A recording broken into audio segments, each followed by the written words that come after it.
80 word प्रति minute Hindi dictation start. अध्यक्ष महोदय, रेलवे बिल पर चर्चा करते हुए मैं यह कहना चाहता हूँ कि इस बिल में रेलवे की क्षमता बढ़ाने के लिए, अधिक डिब्बे बनाने के लिए तथा अधिक इंजन बनाने के लिए कोई प्रावधान नहीं किया गया है।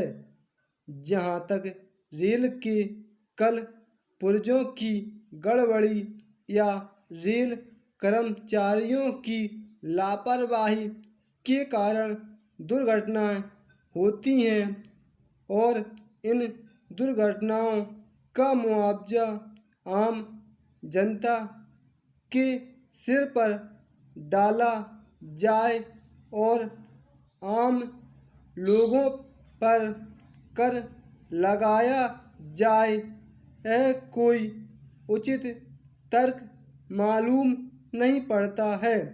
यह उचित नहीं है। जहाँ तक दुर्घटनाओं में मुआवजा देने का प्रश्न है, इसमें दो राय नहीं है कि उनको मुआवजा अवश्य मिलना चाहिए, लेकिन आम जनता पर कर नहीं लगना चाहिए। संविधान में सभी भारतीय नागरिक बराबर हैं। हवाई जहाज से सफ़र करने वालों के दुर्घटनाग्रस्त होने पर 1,00,000 रुपया और रेलगाड़ी में सफ़र करने वालों के दुर्घटनाग्रस्त होने पर 50,000 रुपये मुआवजा है।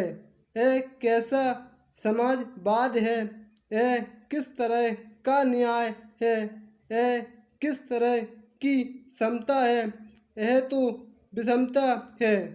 यह तो पूंजीवाद परंपरा का अनुसरण है। कोई भी समाजवादी सरकार इस तरह का भेदभाव कभी नहीं कर सकती है। मैं निवेदन करना चाहता हूँ कि यह भेदभाव समाप्त किया जाए और ऐसा भेद करके समाज पर कोई कलंक न लगाया जाए। जहाँ तक रेलवे में गड़बड़ियों का प्रश्न है, मैं सदन का ध्यान इस ओर आकृष्ट करना चाहूँगा कि हर साल रेलवे के अंदर जो चोरियाँ होती हैं, जो भ्रष्टाचार फैला हुआ है, उसकी जानकारी मंत्री जी को होगी। यदि इन गड़बड़ियों, चोरियों तथा भ्रष्टाचार को समाप्त कर दिया जाए और सुचारू रूप से रेलवे की व्यवस्था की जाए तो मेरे ख्याल से किसी प्रकार का नया कर लगाने की आवश्यकता नहीं है।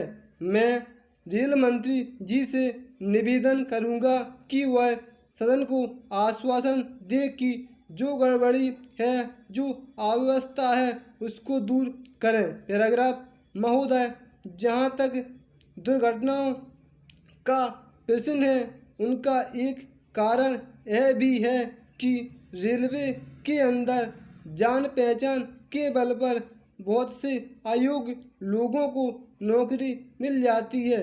ऐसे लोग वहां पहुंच जाते हैं जो अपने कर्तव्य का पालन सही रूप से नहीं कर पाते।